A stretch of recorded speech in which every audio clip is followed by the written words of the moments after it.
Evening, folks. It's Middle-Aged Gamer Guy here. How are you? Welcome to another TNGC Tuesday night gaming chat. Hello. It's really funny. Ancient's like, am I first? Am I first? Unfortunately, Zabs was first. He was the first one here, so you can get the silver. And then I can safely say, Gray goes, here we go. Damn it. Hello, LMG. How are you? Good to see you. Welcome all to the show. Believe it or not, this is our 35th show. Can you believe it? Absolutely crazy. Great to see you all. Ancient says I'm spiffing. How the devil are you? I'm very good, sir. Very good. Hyped. Really great to see you. So welcome to the show. Dave is away on holiday this week. It's all right for some, isn't it? So I have another special co-host. I think this is the second time he's co-host, and hopefully he'll approve of the title that I'll give him. You know him as ex-Captain Chris, but he can also be called Chris Davis. Welcome. He's been on a few times, so he knows some stuff. Hello, everybody. You all right? I'm all right. How are you? Yeah, not too bad. Yeah. Thank you for stepping in on the show. How have you been? Yeah, just working, usual. Playing games, mostly Street Fighter. Oh, really? You've been playing a lot of Street Fighter? Yeah, I picked up a old original Street Fighter 2 board. So, yeah, I've been playing that quite a lot to try and eke back the money that I've paid out for it. Hello, everybody. How much do I dare ask? It wasn't too bad. It was about 185. Okay, that's a fair chunk. Yeah. But then, do you think pound to go? Not too bad, I suppose. back in the day, would you have pumped in more than 185 quid in pound coins playing that game? No. Well, the problem is I never completed it in the arcade, so. Now, okay. I've completed it a couple of times already, so yeah, it's good fun having it at home. The actual thing, let's just hope the board doesn't pop. That's the only problem with it. That's the last thing that you want. There's a lot of chips and capacitors that can go wrong, unfortunately. Which is a lot for 185 quid. What else have you been playing recently?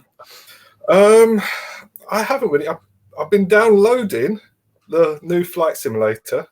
Okay. It's a 100 gig download, isn't it? So I think it finally finished downloading yesterday. So I'm looking forward to that, and I'm really looking forward to the Top Gun expansion pack, which is coming. Yes. October. It's October, is it? And I think whenever the film's released. Yeah. I think it's round about the same time. Hello, Pristine Queen. Hello, good evening. I'm hoping it's going to be October. I'm sure it said. I'm sure when we talked about it on the show a couple of weeks ago, when we talked about the Xbox conference, it was there. But we'll have to let us know your thoughts on that. I've not got around to it. I know Dave has played it a lot, so he loves it. So we'll have to see. Cool. Sounds good. There you go. Should we bring in our guest? Let's do it.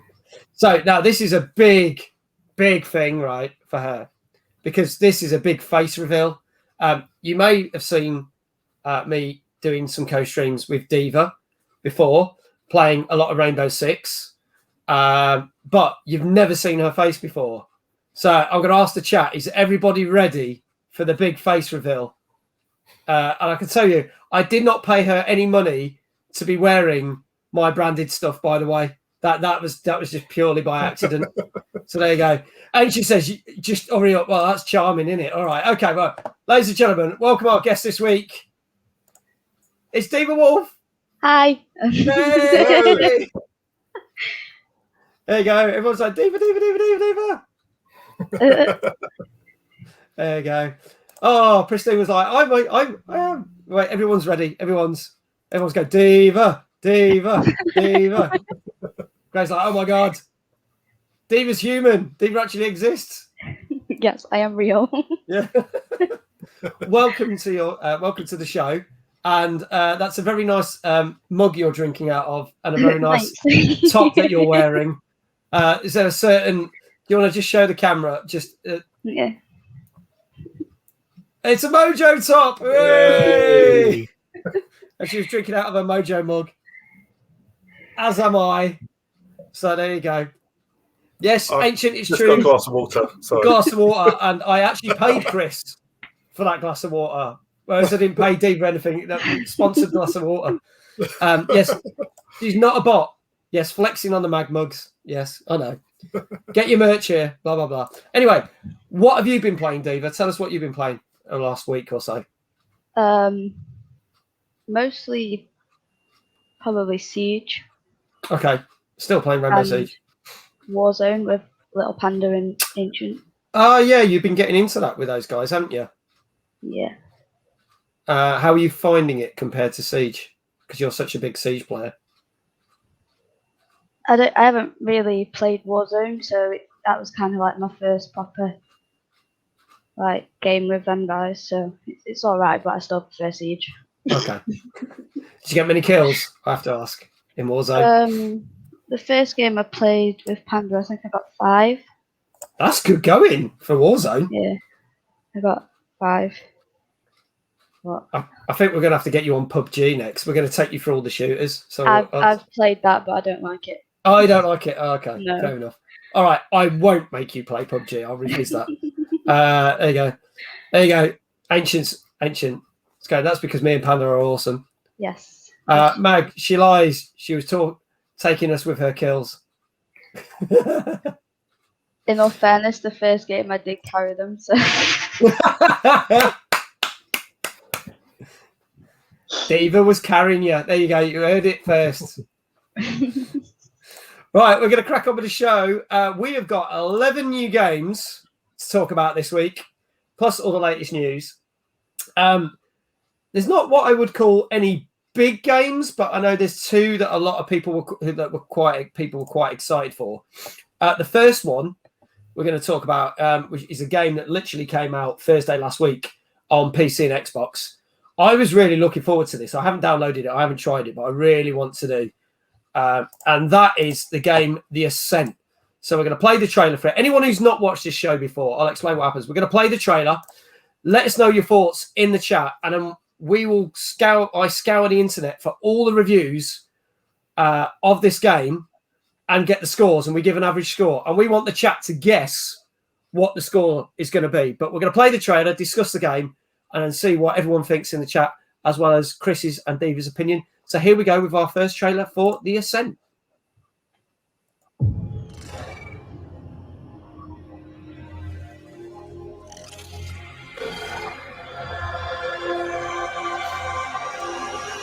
Welcome to The Ascent. You are an indent on planet Velos. Indents pursue a rewarding career of enforced servitude for the Ascent Group. The Ascent Group has suddenly collapsed. Can you survive without it? Indents may wish to improve their prospects. Please be aware that this could result in your fucking head being blown off.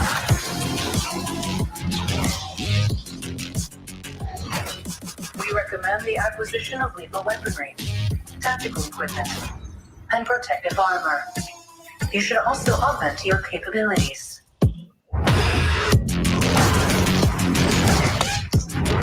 Indents are obliged to serve and die alone.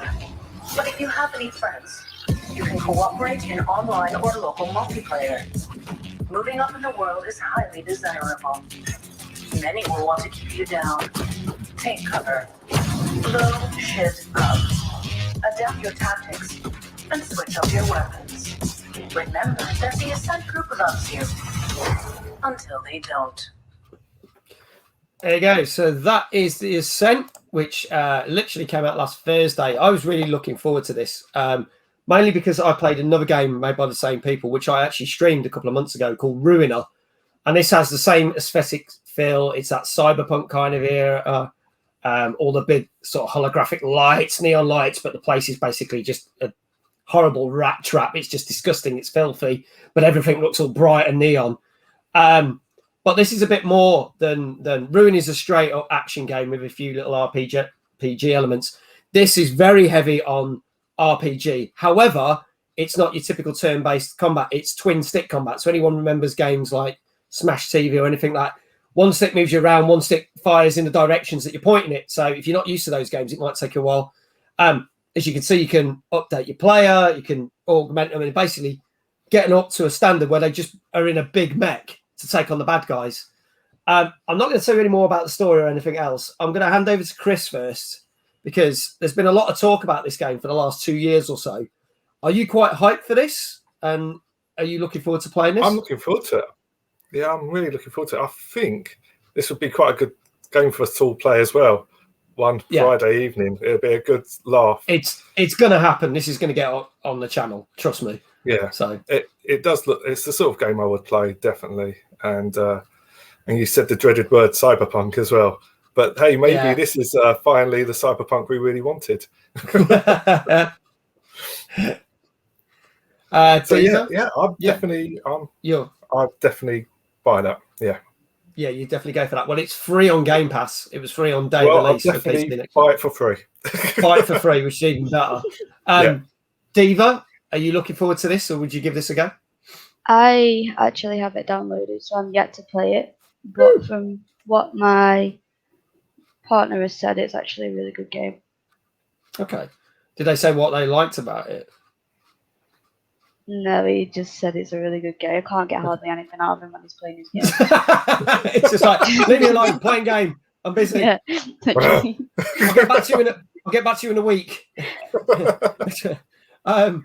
So obviously they do say it's better if you play it in co-op, whether it's online or with people. You can have up to 4 people, 4 characters, which is quite cool. Before I ask you for your scores and before I ask the chat for the scores, I'll tell you a few things. I did say it's very easy to get into. However, as you get further into it, it does become a bit of a grind, as most of these games we see nowadays. And it does get really difficult, especially as certain areas later where it gets harder, the actual save points are very few and far between. So you might find you're constantly going back over some really difficult stuff because you're getting killed, which is not so great. Story-wise, pretty much non-existent, which is annoying. Didn't really say it's got a good story. However, you do work your way from the bottom up because you start as janitors, literally unclogging shit with your guns and killing rats, up until the point you build up to being a giant mech and basically attack everything. And the good thing is, I said, when you do complete the game, which is roughly about 15 hours, give or take, you do get to keep all the things that you've upgraded, because there are side missions that you can go off and do. So it's not like, oh, I've got to start the game again. From the fact you can go around in your giant mech suit or all your armor. So based on that, what scores did we get? Chat, give me your scores out of 10. Let us know. Chris, I'm going to start with you. Well, I was going to go for 8, but now you've said that with this storyline, I'm going to drop it down to a 7. Okay. Hello, welcome. Good to see you, my friend. Hopefully you're a lot better, because I heard you got COVID the other week, so hopefully you're a lot better, my friend. Diva, what do you think this got, or what would you like to score it? I'll give it an 8.5. Ooh, 8.5, and Chris is going for a 7. Anyone else in the chat, let us know your scores before I reveal. As I say, anyone who's not familiar with the show, I basically scour the internet for all different reviews and try and take an average score out of 10. Ancient is saying, that sounds fun, but I love a game with a good storyline. I'm going to give this a 6 out of 10. I can reveal to you that it gets a little bit disappointing, a 6.5. Yeah. Storylines are the major things these days. Really. Yeah. There was also a few little bug issues. I don't know at the time release, where there was bits where your character got stuck on some scenery and you couldn't move. There's been a few issues with that. I believe those bugs have been cleared up. But yeah, because of that and the heavy grind, and they said that the learning curve, it gets really steep ridiculously as you get further in, especially when you've got all the upgrades for that character. So if you're fighting, say, a level 30 character and you've got level 32, they still seem to be bullet sponges. which shouldn't be the way that game. If you're a higher level, you should be able to kill them a lot easier. And it doesn't always work like that. But then you go into another battle arena and people are just one-shot kills. You just kill them all like that. There's no consistency between the levels. So, yeah, Ancient was the closest on that. It gets a 6.5 out of 10. That is the Ascent out on PC and Xbox, came out Thursday last week. Now, our next game is started live and was so popular, it was the most downloaded mod for any of the Skyrim patches or mods. It has now become its own game and has now been released. Came out last Wednesday on PlayStation, Xbox, Switch, and PC. This is the Forgotten City. Let's have a look at the trailer for this, and then let us know your thoughts in the chat. Here we go.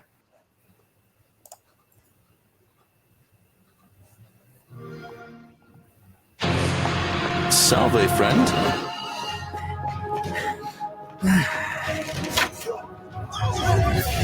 The many shall suffer for the sins of the one.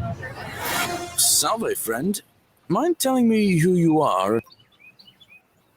I don't think so. I've never seen you before in my life.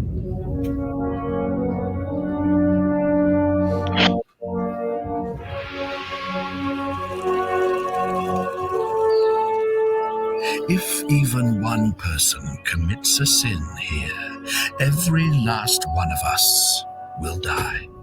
Somebody in this city is about to break the golden rule. Sooner or later, things are going to end badly for all of us down here.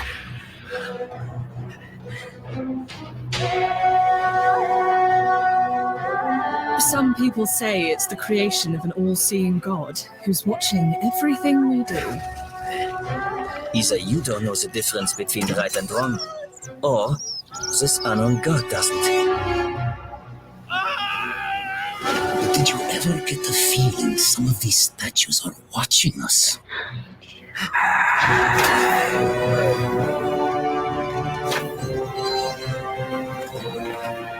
Are you with me? Can I count on you to figure out who's about to break the golden rule? How is it you've just arrived here and you already know everyone and exactly what's about to happen to them?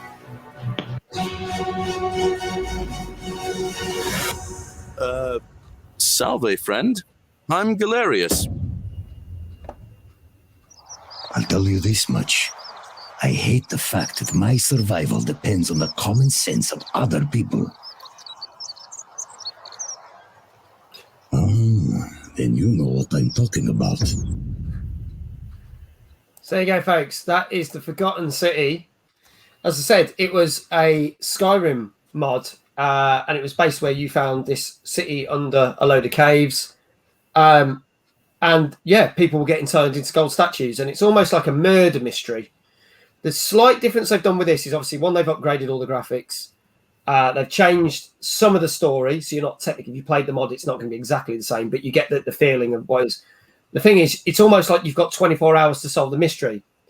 If you don't worry, you go back to the start because there's a time loop, because you keep going through a time loop.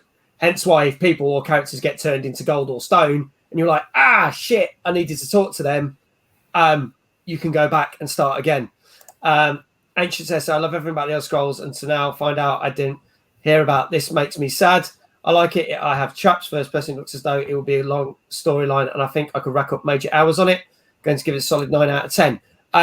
What I am going to say is there is less combat in this version compared to the Skyrim. It is more about the detective and the storyline. There is some combat in it, but nowhere as much as the mod. So I'm going to start with Diva. What do you think of this? And would you give this a well, even if you've not played the Skyrim mod version? It doesn't look like my kind of like game. I have played Skyrim, and it wasn't my kind of game. So you wouldn't be bought into this then? No, I wouldn't try it. Okay, fair enough. Chris, for you, would you give this a well? I've played Skyrim. I've played a couple of them, and No, I'm not interested in this one at all. Oh, okay. No one's liking this. Okay. I mean, even though you've got a bow and arrow, even though you've got a bow and arrow. Into it.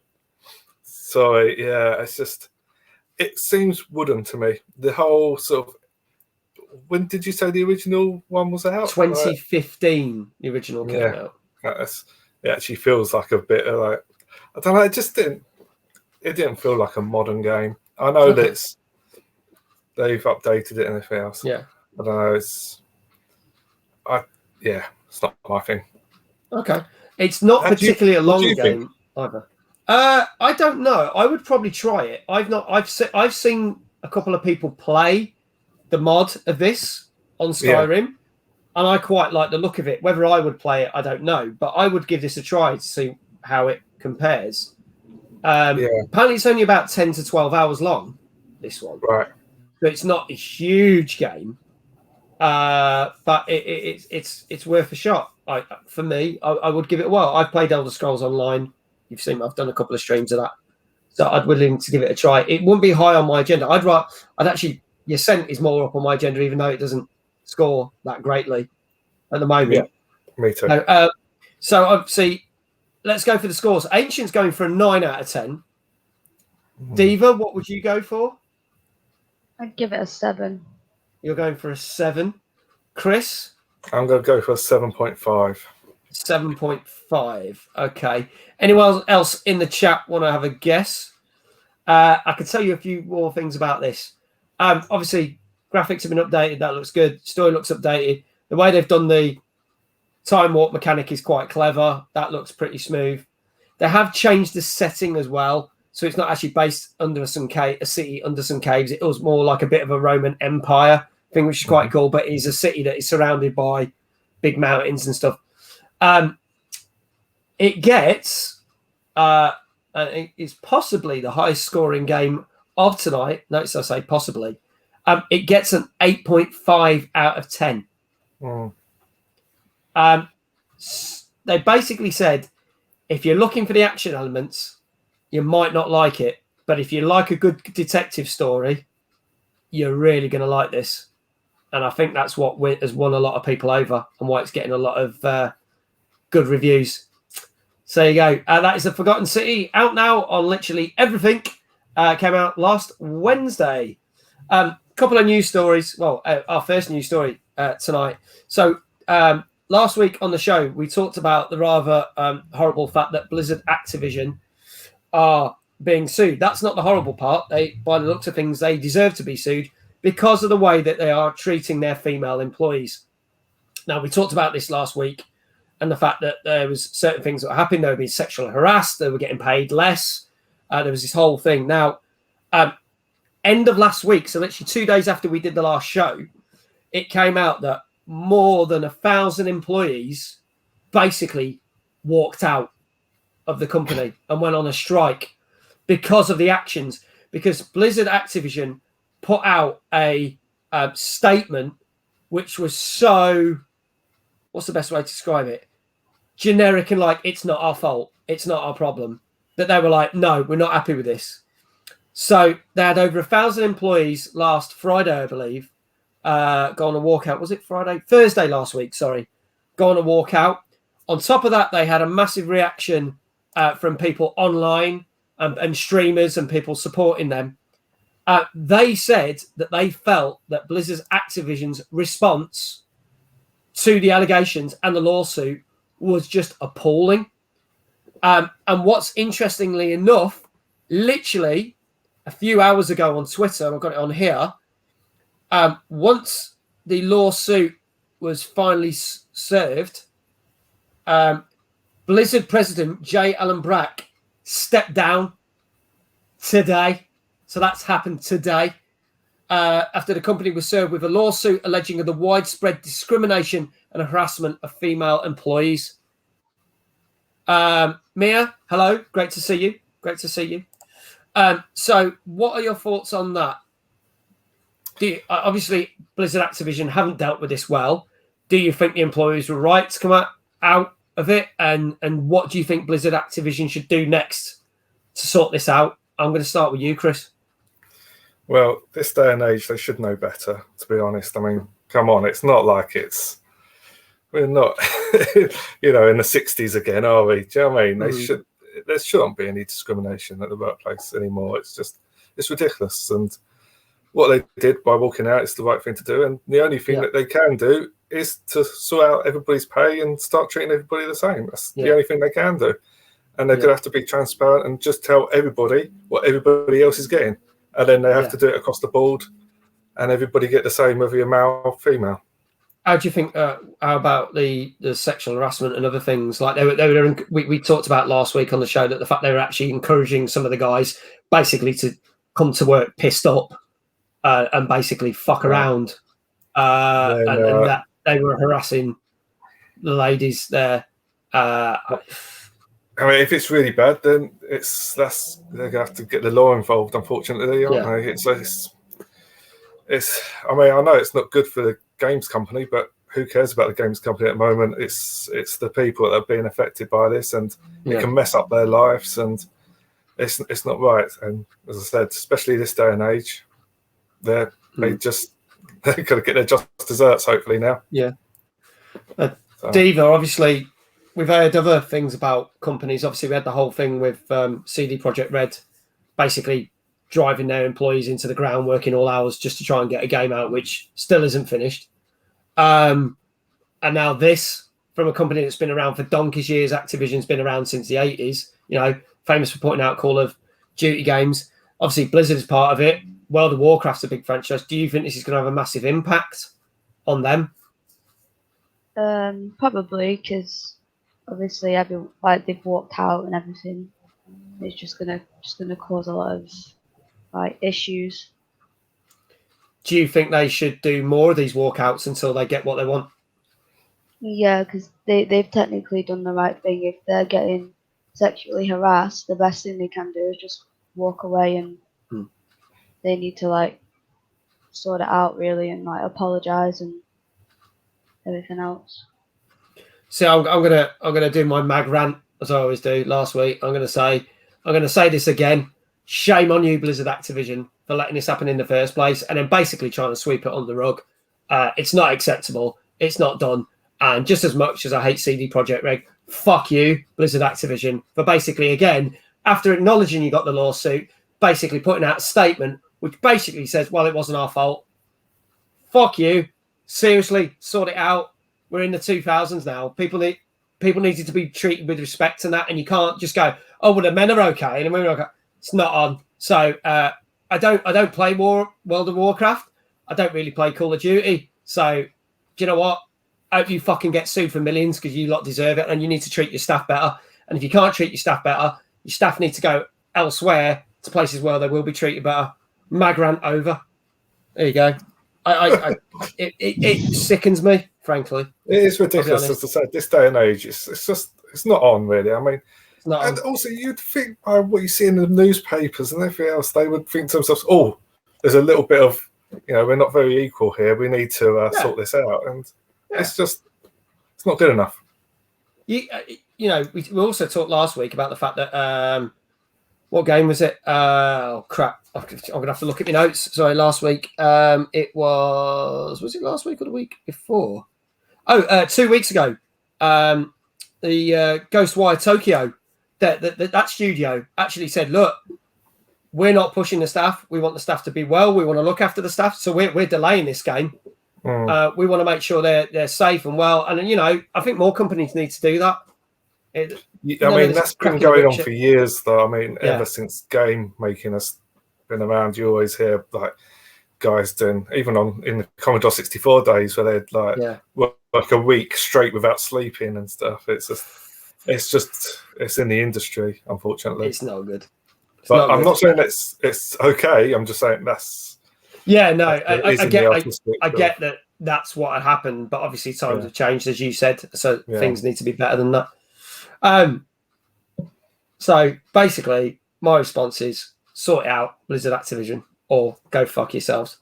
We're going to move on to some more games. Something completely different again. Bit of more action arcadey. Flying game here, which is out on Xbox. Also supposed to be coming out on PlayStation, I believe, but I've not got the date for that. This came out Thursday last week. A lot of games came out Thursday last week. I don't know why. It's really bizarre. But here we go. This is Skydrift Infinity, which is a flying arcade action game. Let's have a look at this. Let's know what you think in the chat.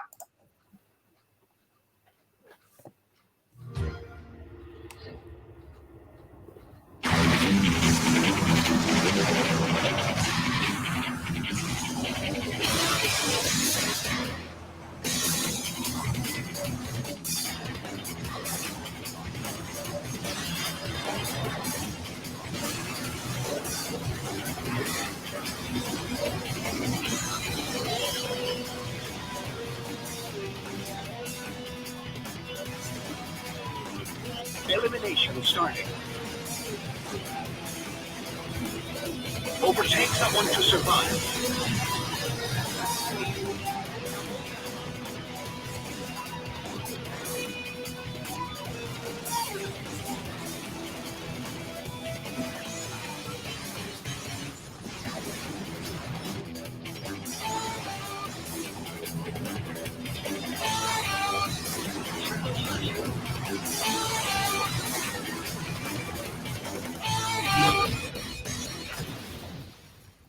There you go. That is Skydrift Infinity, which is out now on Xbox. It is kind of a game of two halves because you got the game where you can basically race. Imagine like Mario Kart, but with airplanes. You're taking each other out with weapons. But then there's also battle arenas, typical deathmatch multiplayers, where you're just flying around a big area, just trying to blow each other out the sky. I'm going to start with Chris on this one. Does this tickle your fancy? To me, it looks like Wipeout. Yeah, good point. Good point. Yeah, it looks very Wipeout to me. And yeah, well, as you said, they've done the battle arenas, which is good, which will make it a bit different. Yeah. There's nothing really that new there, but in saying that, I'll still play it. Yeah. I'll give it a go. It looks like fun. I can imagine it'll be quite good fun to play with your friends and online and everything else. Yeah, that'll be quite good. I'll play it with my son and he can take me out and then I can take him out again. Yeah. Well, again, you've got the local co-op as well. You can have about 4 people playing, which is cool. So it doesn't have you don't have to be online, which is great. Yeah.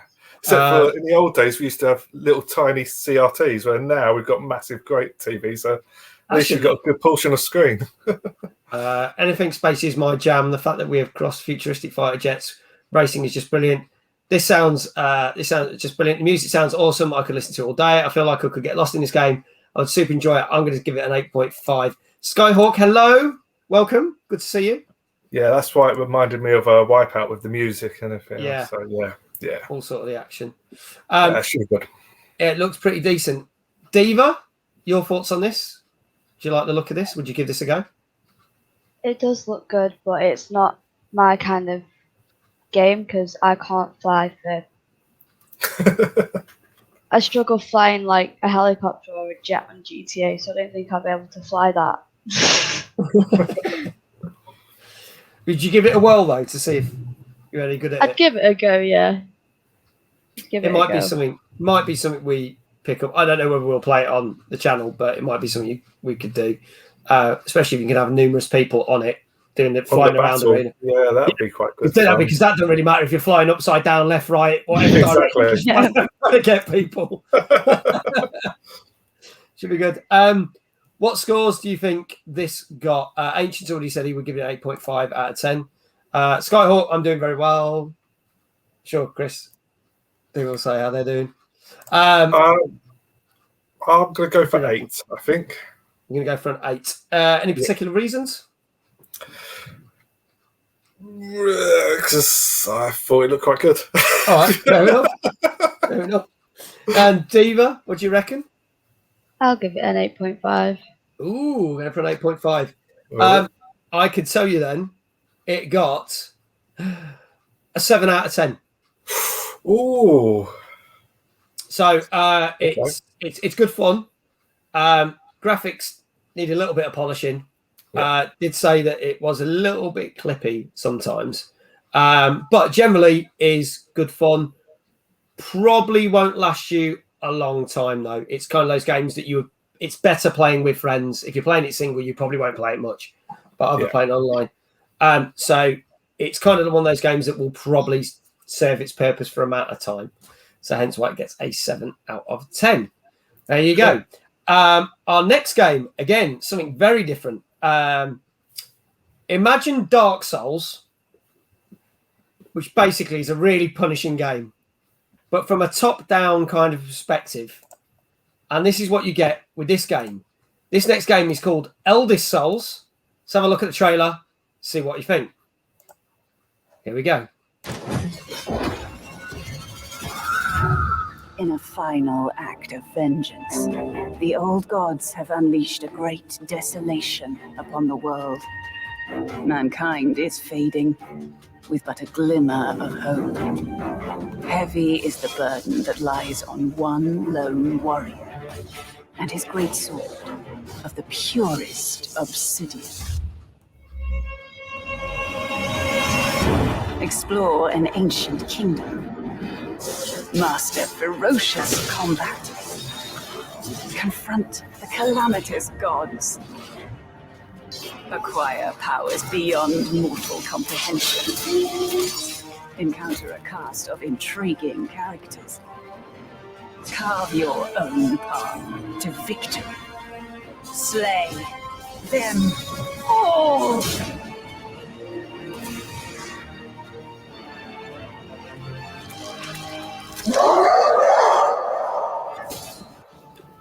There you go. That is Elder Souls, which is out now. And that is out on PlayStation, PC, Xbox, and Switch, and also came out last Thursday. I said there's a ton of games that came out last Thursday. I don't know why. Well, it's Thursday, but there you go. So, anybody who knows Dark Souls knows it is a game that you will die and die and die and die again. This is very much like that, but obviously you can see it's a different kind of angle, but it's pretty much that kind of aspect of that type of game. You can upgrade your character, as you could see. There is learning curves about the different baddies, so it's not just go in and hack and slash. It's, right, what do they do? What's the move? What's the weak point? You might find that you need to change your skills because you're using a certain type of skill that doesn't work against that boss, and then you might go, right, I found one. That weakens them a bit easier, and that gives me that second window to get in. Diva, I'm going to start with you because I can see you nodding away. Would you play this? Or are you like, no, it's like Dark Souls, it's too punishing? No, I've actually played Dark Souls, but I haven't played it since I was on the 360. But I would actually give this a go because it does actually look quite good. Okay. I mean, Ancient just put that out. Just put that out. It said that reminds me of Hades. Now, obviously, Hades is coming to Xbox very soon. I know that's out on other platforms, but we will see that. That is more RPG. This has RPG elements, but it's closer to Dark Souls, I would say. I feel it have a good storyline. I'm going to say an 8 out of 10 for this one. Chris, what are your thoughts on this one? I really like the art style. That's one thing I will say about it. Whether I play it, I'm not sure. I mean, I would like to. The problem is with me is finding the time to play all these games. Yeah. So I have to be really picky. But yeah, I mean, if I had the time, I would definitely give it a go. I think it's, as I said, I really like the art style. Probably get stuck, throw the controller down and not play it again. But but up to that point, yeah, I reckon it would be quite good fun. It looks like a nice little game. Yeah. Okay. So I can tell you that they did say, some of the reviewers said it was some of the best pixel art they have seen in a game in a long time. Great story, great combat. Again, difficult learning curve, but with this sort of game, it feels rewarding because you learn from your mistakes, you learn the moves, etc. Yeah. So based on that, what score did you think it got? And I'll start with Diva. I'll give it a 9. Ooh, going in with a 9 out of 10. And Chris? I'm going for an 8. I would say. Okay, you're going for an 8, like Ancient. Anybody else in the chat wants to say? Yep. We've got to go get more scores in the chat, people. We want scores in the chat. Tell us. So we got a 9 from Diva and 2 8s. I can tell you it got an 8 out of 10. Yeah. So there you go. Chris and Ancient are correct. It gets very good write-ups. It's worth playing. Eldest Souls. I keep wanting to say Elder Scrolls, but Eldest Souls out on PlayStation, PC, Xbox, and Switch came out last Thursday. Our next news story. We did talk about this a couple of weeks ago. We talked about the fact that PAX West, the big game show in America, is announced will be the first gaming show to take place since the pandemic hit. Obviously, we also talked about the fact that EGX, which is taking place in London, that hopefully we will all be at. You can come and meet us, and once we know and once tickets go on sale, fingers crossed, we're going to do a big meetup, is the second event that's supposed to be happening because the same company that owns EGX owns PAX. However, statements come out because PAX West is due to come out in September.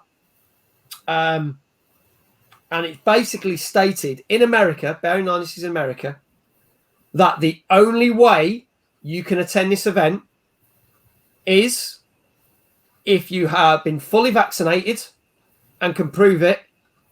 What's the other thing? Or you do a negative test on the day. So basically, you have to prove you've got that, and they're reducing the capacity of the event. So the question is, firstly, do you guys think it's right that this is America, not England, because we don't know what's going to happen with the UK? Do you think that's right that you have to do that to attend that show? And secondly, do you think it's right that they've had to reduce the capacity? And would it feel a bit strange? Would it not be the same? Because obviously they're quite busy events, gaming events. I'll start with Chris again on this one. Yeah, I think it's right because, I mean, they're giving you two options. If for some reason you're one of those people that can't have the jab, you still have the option of going there and testing negative. Or if you feel strongly against having a jab, don't know why you would, but anyway, let's not go into that. No. That's a different subject for a different thing. Yeah, then at least it gives you an option. Thank you, Toast. Wants banana and waffles. We always get a food update from Toast. We always get a food update. Appreciate it. For the reduced capacity, well, at least the show's going ahead. I mean, it's better to have a reduced capacity than no capacity, like some other things have been. Yeah.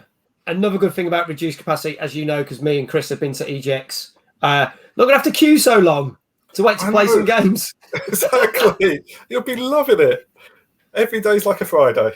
Yeah, there you go.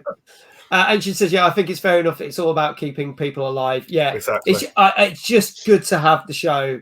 I'm guessing if that goes well, EGX in London, I would do. I mean, David, do you think that when the tickets go on sale for EGX, which is fingers crossed this month, that considering it's the same company that runs it, do you think they're going to have the same policy saying that, well, when you go to Excel in London, you're going to need to prove you've had the vaccines or you're going to have a negative test? And will it be reduced capacity? What do you reckon?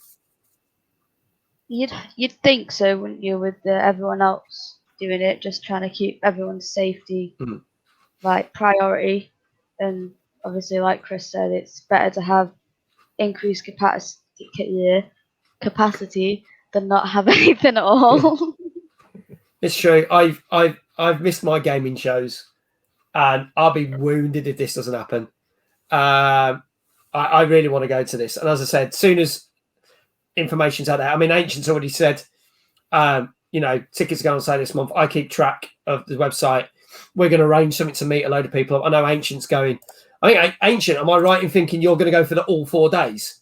Did I see that? Was that right, or was that someone else in your Discord talking about that? But I've said I might be there for 2 of the days, but I don't think I'm going to be there for all the days. But he thinks he should have the same rules and regulations. I just hope it happens. But all I'm going to say, if it's going to be reduced capacity, you're going to have to get your tickets quick because a lot of the tickets on certain days sell quickly, and a lot for the early access where you get in like 2 hours earlier to play some of the games. Now, I've never bothered with an early access ticket because I'll be honest, every time I've picked the day that is the quietest to go on, and I get round the show pretty much all. I get to see everything I see. I think there's only last year I didn't manage to get in the queue for Doom Eternal because I was too late, but everything else I got in, so I was happy. Year before last. Oh crap! Yeah, 2019. I know, it's crazy. I know, that's man. Oh yeah, damn right. Going on the Friday, leaving the Monday, mate. It starts on the Thursday. It's 4 days. It's Thursday, Friday, Saturday, Sunday, and then leave on the Monday. Mind you, Thursday tends to be a press day. You can go, but you tend to find a lot of the press go. But that is one of the days I want to go because I want to get a lot of filming done, and I'll show it here. I might even do a live broadcast from there, and then I might be there on the Sunday just to meet up with people and have a laugh. So there we go. So fingers crossed. I hope that PAX goes well. PAX West goes well, because if PAX West goes well next month, then in October EGX. So fingers, toes, everything crossed, which means I can't walk anywhere for the next 2 months. If I'm doing that, I'll just have to fall over. I've crossed my toes. There you go. It's painful. But there you go. So hopefully we'll see people there. We'll all have a big meet up and see, yeah, it'd be great. Right, couple more games. This is another game that literally came out on day one last Thursday. Is out on PlayStation 4 and Xbox, but it's on Game Pass with Xbox. Surprise, surprise. This is the beautifully looking Omno. Let's have a look at the trailer and let us know your thoughts.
There you go, folks. That is Omno, available now on Xbox and PlayStation, and also soon to be PC.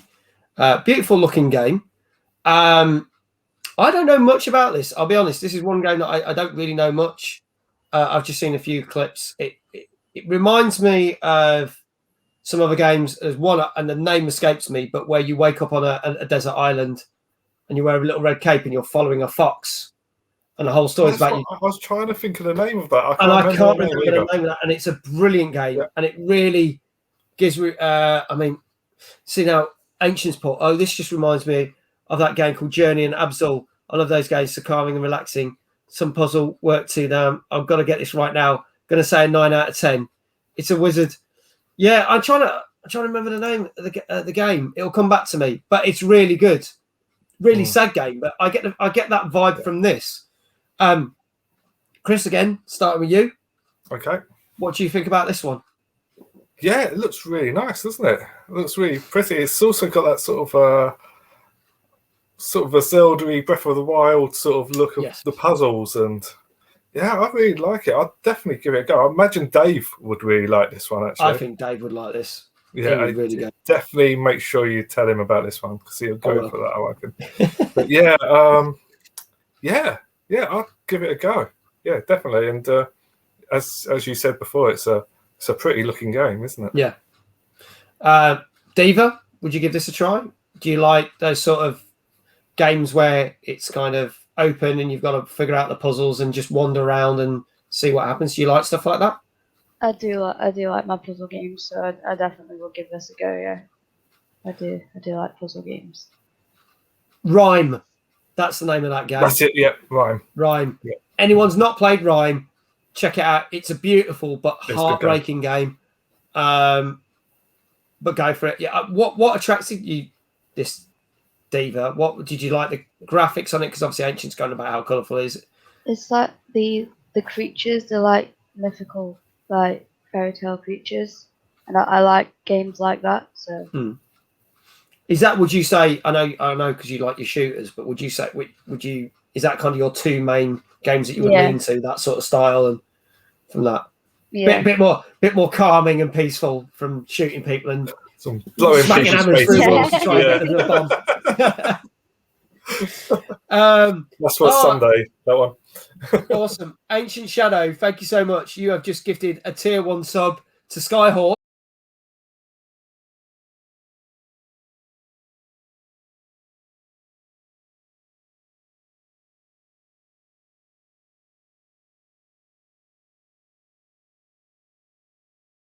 Yes, it's done that thing again. We've gone off air for a second. This is a thing to do with this software. It started doing. There you go. We're off, but we're back on. Don't worry. We're having trouble streaming to Twitch. Do you know what? It's come up. This is really funny. I've actually, for the first time, we had this problem happen on last week's show. It just goes off for a few seconds, and I thought it was StreamYard because I use StreamYard for talk shows. But I've just had a thing coming up saying we're having trouble streaming to Twitch. This may be an issue on Twitch's end, but we'll keep trying and let you know if it's resolved. Please check Twitch to ensure the stream looks okay, which it does because I can see it there. If this continues for a while, try creating a new broadcast. But there you go. So apparently it's a problem from Twitch. It's not the software, but at least we know. So if it does happen again, stay there because we'll be back in a few seconds. So says, see, that's bananas. I got that's this. That's because you guys didn't put a banana in my waffles. Dave is cracking on my banana jokes. Look, she's gone. She's gone. Gone.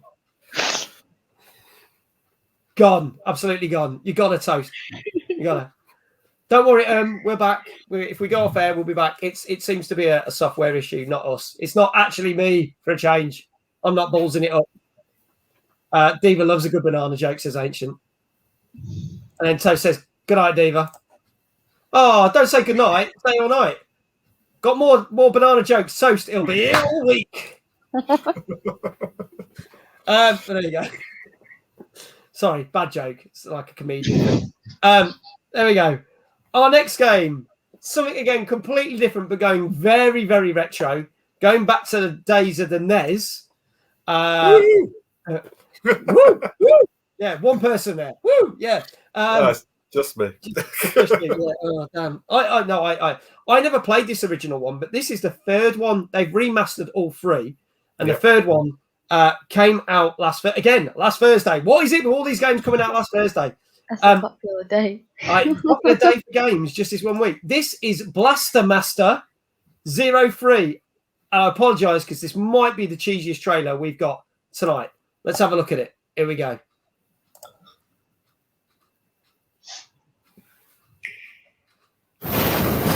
Inti Creates and Sunsoft present the Blaster Master Zero series returns with its final chapter.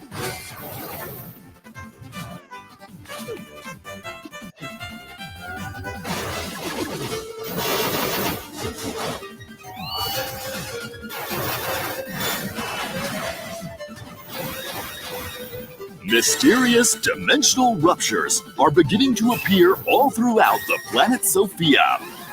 With Jason's new VRV system, he has the power to cross over into treacherous, super-dimensional space.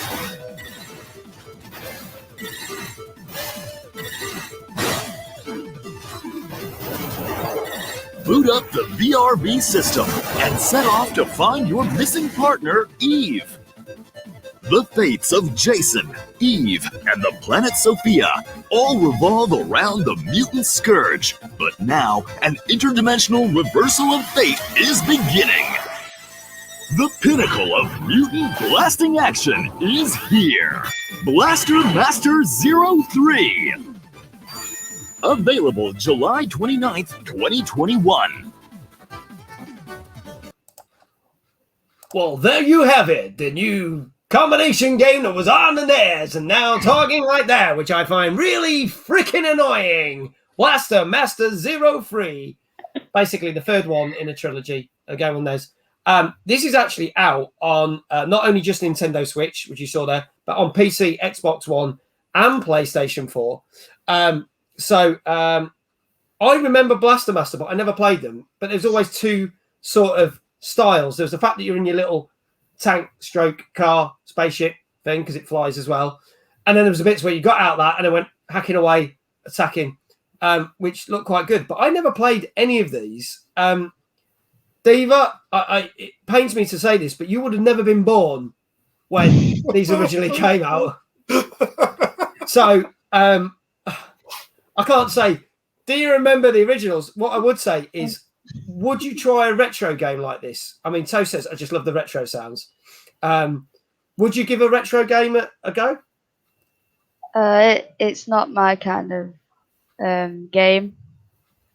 Like I wouldn't play this kind of game. It's not my little bloke going around with his sword, going not doing it for you. No. No. Okay. All right. I'm gonna go speak to someone who probably does, like me, remembers the days of the NES. And I'm not talking when it came out a few years ago with like 30 games on it. I'm talking about the original back in the 80s. Can we kick Diva? No, we're not going to kick Diva. We're not going to kick her out of the chat. Blimey toast. What are you doing? Do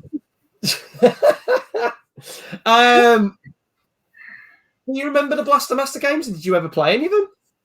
Right.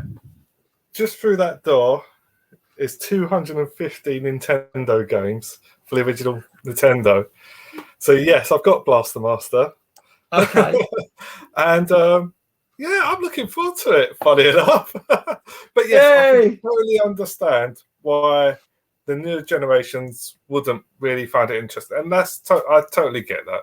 Also, it's a bit of a weird one for the younger generations. I mean, it's not like a Mega Man or a Mario or even Mario Kart, where you can just jump in. Because there's certain ones, like my son's 10 years old, there's certain games I would let him have a go on, and there's certain ones I just know he would never find interesting, and that's one of the ones I know he wouldn't find interesting. But, yeah, I'm looking forward to it. And I'm sure there's a load of other 40-year-olds out there probably looking forward to it and willing to spend their money on it. Okay, based on that then, what score would you give this? I'm going to start with Diva, because I think Diva's going to give it a low score. Be honest, Diva. It's okay. Yeah, be honest. I can see just the face she's pulling. She's like, Go on, go for 4. I just feel like I've upset Toast because I said I wouldn't play. So it's like, how dare you? How could you say this? Diva will not get kicked. I wouldn't play it, but it does look quite good, so I'll give it a 7. Okay. Ooh, interesting. No more bananas for Diva. Chris, what are you saying? Sure. I'm going to go as high as a 7, but oh, okay. Because I know that just because I like it, I don't know. I'm going to go for 6.5 just to be different. Go on. Okay.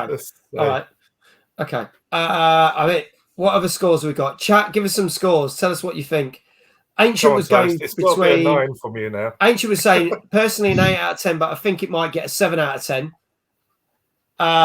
So come on, Toast. We want to score. Give us a score. What would you score this, Toast? Want to know? And we don't want to score out of bananas.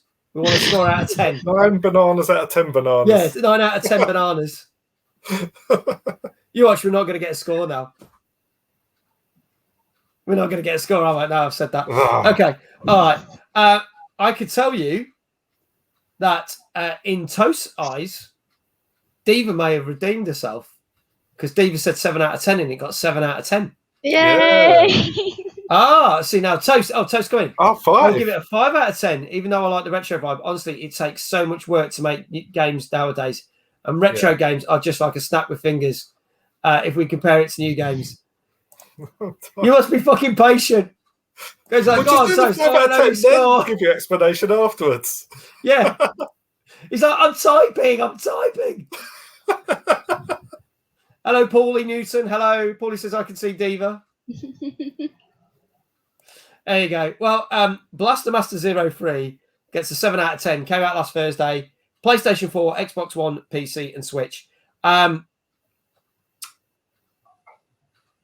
next news story, and basically, we did talk about this.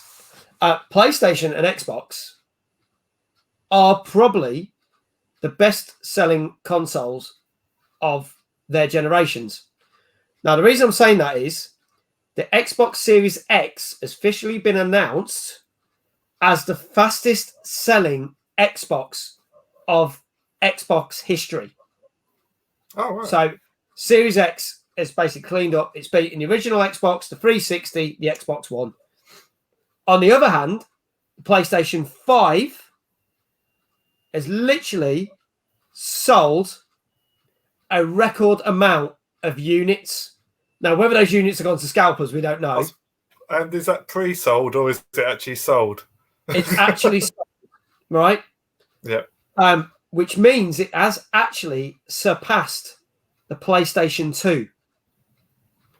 Wow. But my question, I know, this literally happened in a week, because literally a week ago, PlayStation 2 was still being sold. My question is to you, how many units, and chat can join in and have a guess, how many units in millions do we think the PlayStation 5 has sold? So let's including USA and Japan? I believe it is pretty much USA and Japan, yes. Lots. Lots of millions.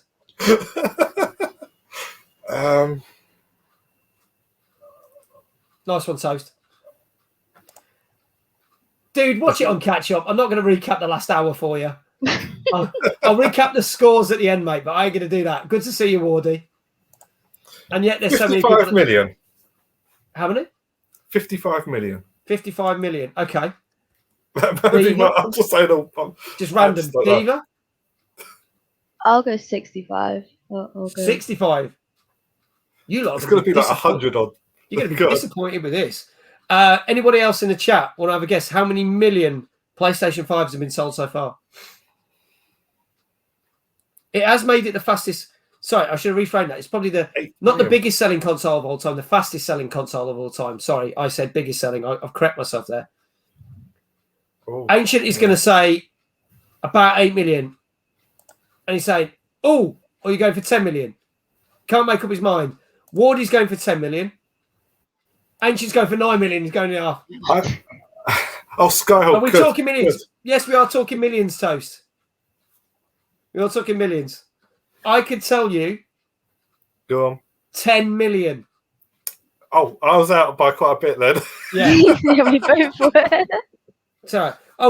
Toast was going for 500 million. Yeah. It might do. A couple of years down the line, it might be the biggest selling console of all time. It might be 500 million. 10 million in the space of less than 9 months. Doesn't mean it. Just 10. Just 10 PlayStation sold. Yeah, just 10. Just 10 in the whole wide world sold. But there you go. Interestingly enough, also talking about PlayStation 5 are doing a beta update, which will eventually come to everybody. And there's some good news about this. There is better sound quality for the 3D audio speakers. So if you've got 3D audio speakers, originally you could only get the 3D audio in headphones. Mm-hmm. Now, if you've got the speakers, you can get the 3D audio in your speakers.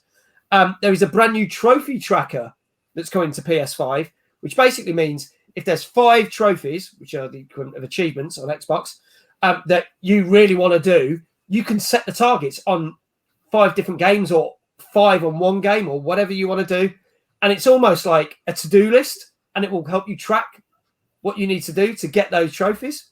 But the biggest thing is, dun, dun, dun, coming soon, you will be allowed to use third-party solid-state drives to expand the piddly, shitty gigabyte hard drive of the PlayStation 5. So no longer will you only have one Call of Duty game on the PlayStation, or will you no longer have 5 games until your hard drive's full up. You will be able to add 4 terabytes of storage with the correct solid state hard drives to your Sony PlayStation. So no longer will it be the smallest hard drive on the newest generation of consoles. What do we think about that, guys and girls? I think they need to do that for the Xbox, don't they? With that weird stick thing that goes in the back. Well, that is coming, isn't it? But that you can get that, but it's 250 quid, which is almost the same price as a Series S. Yeah, it's ridiculous. They need to allow that to be multiple purpose, sort of different companies. And yeah, it's just silly because they've just done it for one company, isn't it? Is it SanDisk or? I can't remember who does it. Yeah, but I know it's expensive. Yeah. So we'll see. Yeah.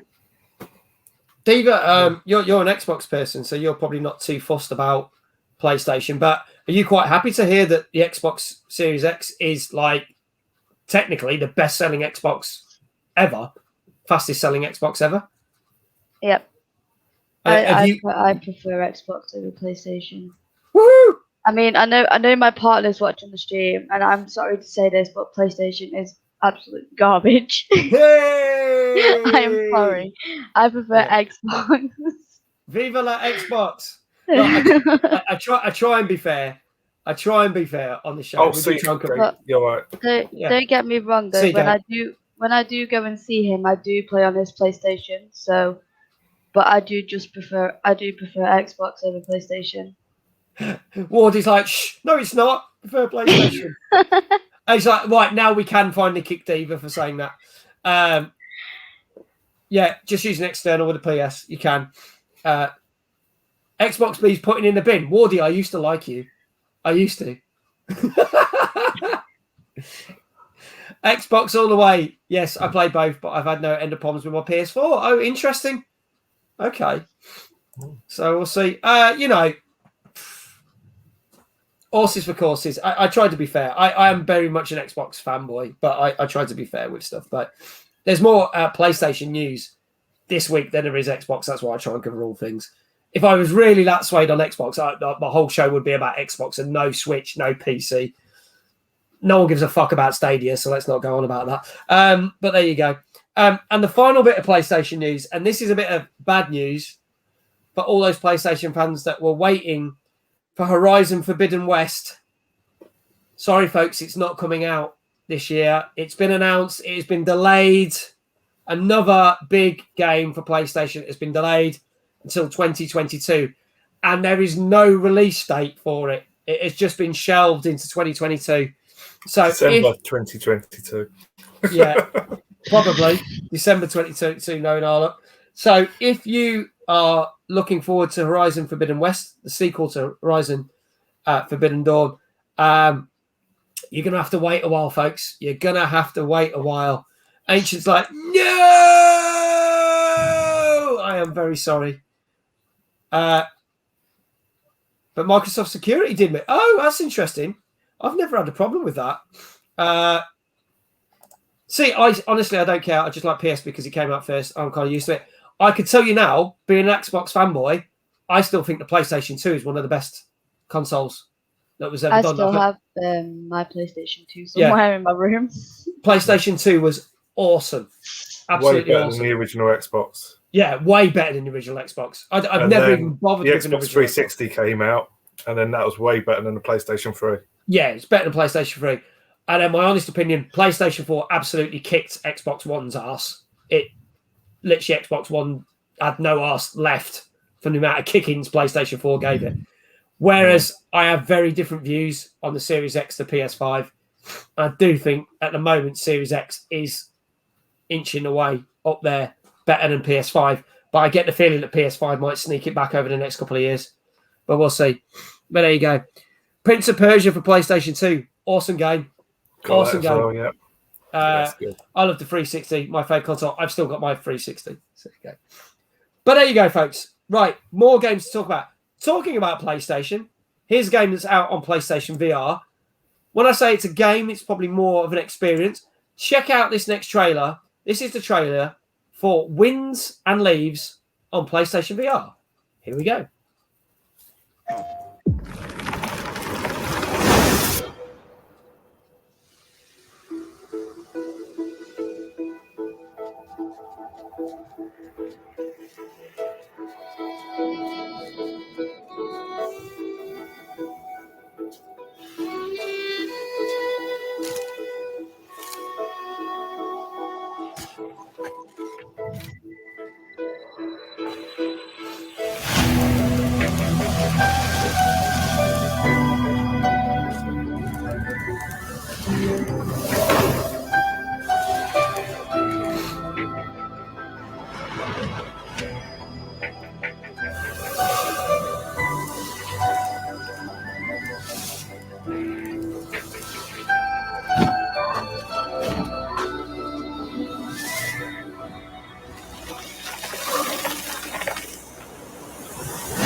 There you go. That is Winds and Leaves out on PlayStation VR, which is basically a game where you're on a new planet. There's an endless cycle of deserts and snow, and it's killing all the life. You need to basically grow the plants, grow the food, basically try and get the world back up and running. And as it said, break that endless cycle. Weirdly enough, this game was never showcased at E3 or the VR game showcase. So this was the first I was hearing of it. Ancient is basically saying VR is good, but you need a lot of room, which you don't have. This game looks so beautiful. I feel like this game is my jam. It's like No Man's Sky, but without the monsters. He's going to give it an 8 out of 10. Toasty saying, I just feel like VR's now too overhyped. Diva, I'm going to start with you. Have you ever played any VR games? And would this be your kind of game that you grow and cultivate some land and grow a forest? Or were you like, no, VR's for shooting things and getting scared out of my wits? I've actually never played VR, so I probably would give it a go, but it's not my kind of... I'd rather have like a shooting game or something like that. Okay. Chris, your thoughts? I've got PlayStation VR. Yeah. Yeah, I'm not really into this. As you said, I'm more into shooting. I've got a really good boxing game recently, Creed. Okay. That's good fun. Oh, nice. Tiring. Is that based off the films? The film, yeah. Yeah, nice. Okay. You don't need too much room, actually. It's not too bad. Who was it that said you need lots of room? Ancient. Yeah, it's not too bad. Yeah. I mean, even the boxing game, you just punch him forward, and that's it, really. Or the shooting games, I find just sit on a chair and then shoot away. It's not.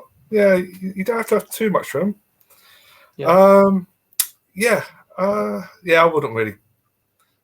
I'm not really that bothered about this game, but I mean, it's a nice looking game. Yeah, and I reckon a load of people will like it.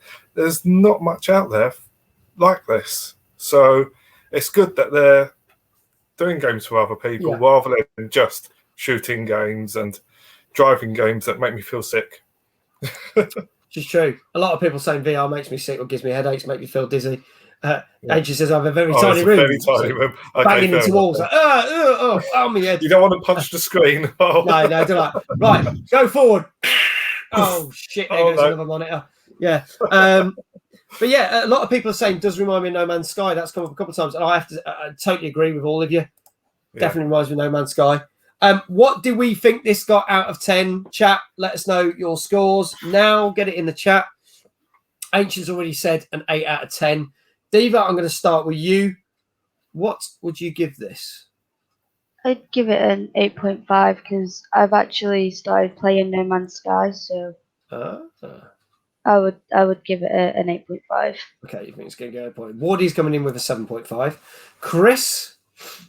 I'm going to go for a 7 because I know usually VR games don't usually get scored that high for some reason. You're right. They don't. And there is no exception in this case. Toast says, I'm typing, so before I'm not even going to give the score, I'm waiting on Toast. Oh, good. Oh, but he knows it's going to be low. Come on. This is like watching paint dry.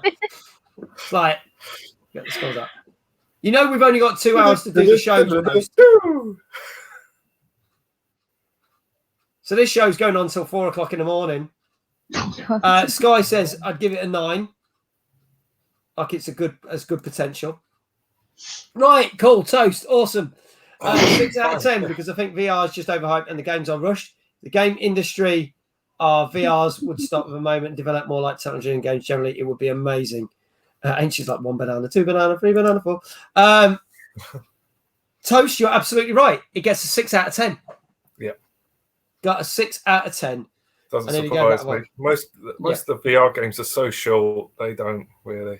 Yeah, there's only a few. I think the most recent one we reviewed that got a really good review was the Climb 2, the actual climbing game. That got that did look good. I think I was on that one actually. Yeah, I think you're on that show.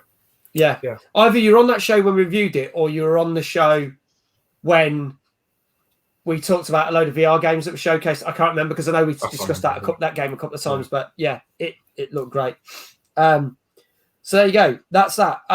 Another game which looks very hit the nail on the head. Damn. There you go. This game looks interesting. So Winds and Leaves came out Tuesday last week, believe it or not, on PSVR.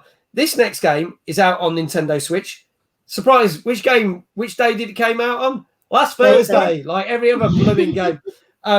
This is a game called, now I want to say Bark, but technically it's not. It's B-Ark, and you'll see why. Here's the trailer. Let us know what you think.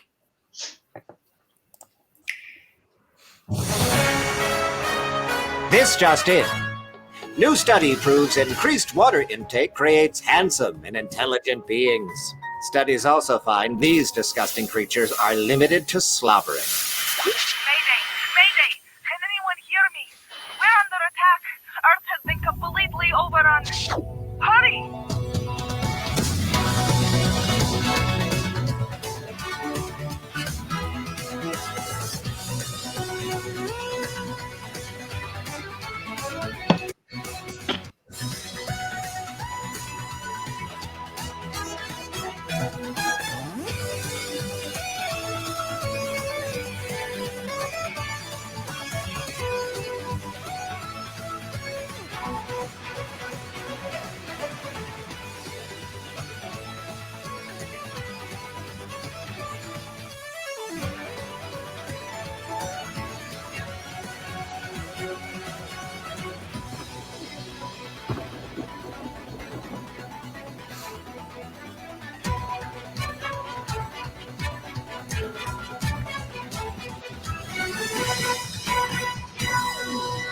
Did my emergency broadcast just get interrupted by an emergency broadcast? Yes, it did, Mr. Fish. And there you go. That is B-Ark, which is basically R-Type, but for kids. Because you've got flying rabbits, fish, dogs, and cats. And while that was going, people are like, what the is this? What the hell am I watching? Toasty's like, I'm typing. Good. Get it in early. I feel like this is a game for kids and it's been based off the kids show, Paw Patrol. Not going to lie. I'm going to say a 6 out of 10.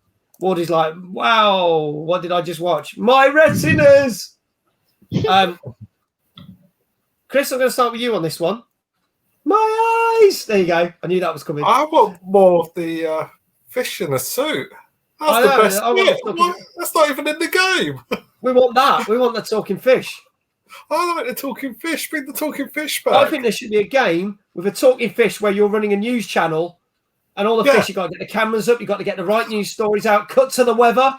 There's a fish bobbing up and down doing the weather. That'd be amazing. That'd be fantastic. The weather guy could be a crab. Yeah. Oh, yeah. Yeah. There. Take the fish. That'd be cool. That'd be amazing. Okay. This game. Yeah, this game. It looks okay. I mean, they've done shoot 'em ups in Japan before with cutesy animals and other things before, so I don't know if that's a sort of it looks okay. I mean, I probably wouldn't play it, but it looks okay. Probably wouldn't play it. There's so many other shoot 'em ups out there like R-Type, and I mean R-Type's fantastic. Super R-Type on the Super Nintendo, such a good game. So bye. Bye, take care, mate. Thanks for tuning in. Yeah, I think it looks quite good, and it's always good to have new shoot 'em ups come out for people that want to play those games. Yeah, I reckon it'll do okay. It looks nice. Yeah. Okay. All right. Diva, yeah, your turn. It looks alright, but I wouldn't play it. I agree with Ancient. It looks too much like Paw Patrol. Yeah. And I've seen too many episodes of them in my lifetime. I wonder why, if they maybe couldn't have got the Paw Patrol thing, they could have turned it into a thing. But Paw Patrol's not in space, is it? I don't know. I've never watched it in my life. So no, it's not in space. Right, there you go. Right, there you go. What did we used to be a bit of a fan. Well, yeah. Toast is still typing. By the time I'm typing, it'll be the end of the show. Don't know why I did that. I only got a watch on that arm. I'll have a look at the time. You've got clocks behind you. I've got clocks behind me and I didn't bother to look at that.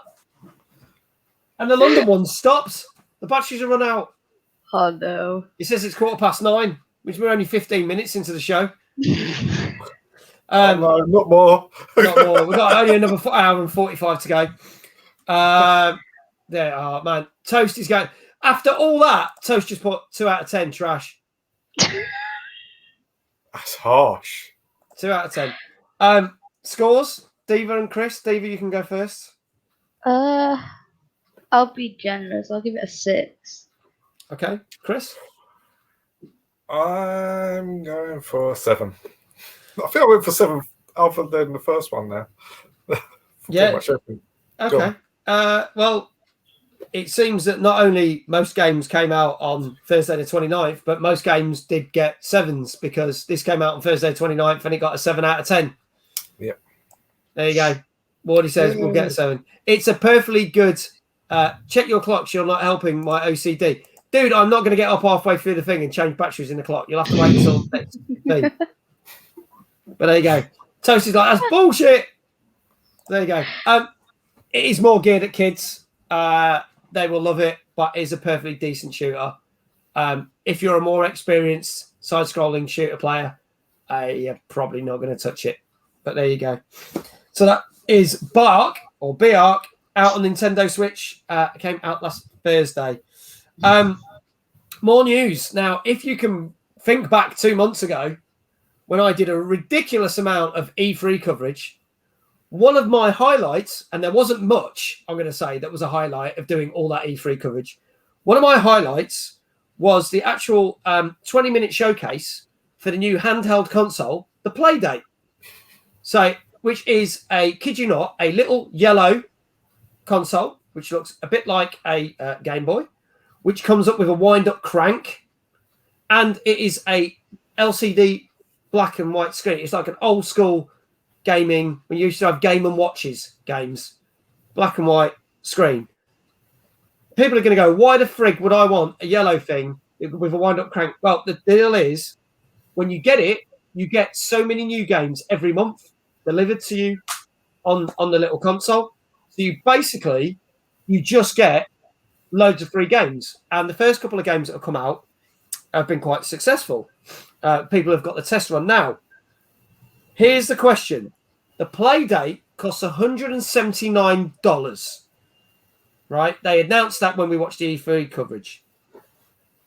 But how many copies of the Playdate were sold in the first 20 minutes that it went on sale? And I'm going to tell you... 55 million. I'm joking. Sorry. I'm going to tell you it's in thousands. Yeah. 15,000. Okay, you're going 15,000.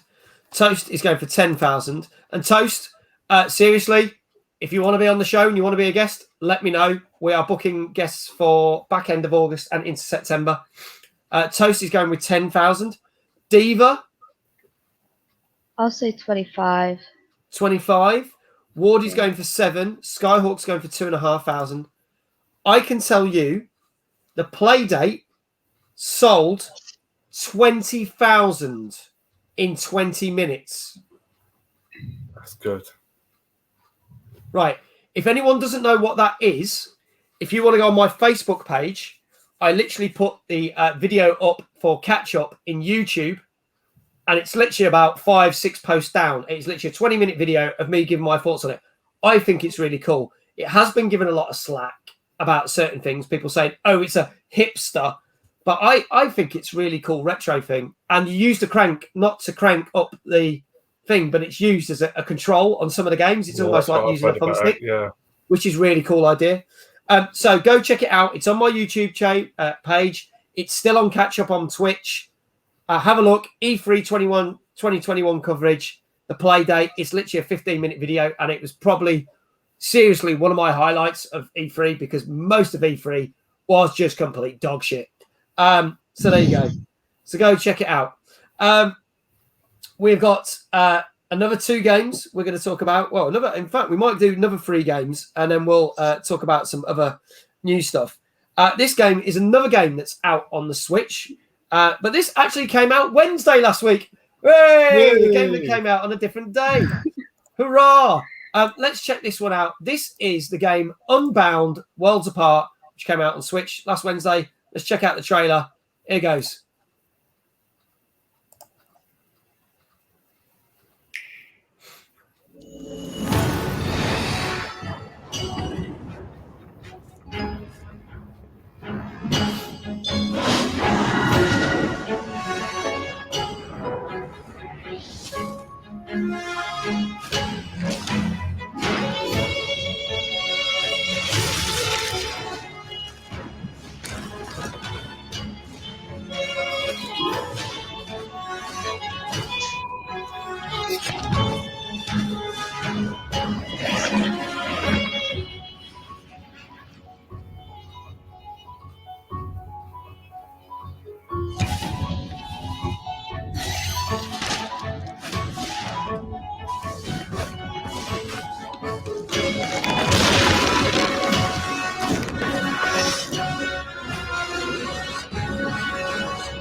There you go. That is Unbound Worlds Apart, which is now out on Nintendo Switch. Now, again, people are already saying looks a bit like Rayman, looks a bit like Limbo.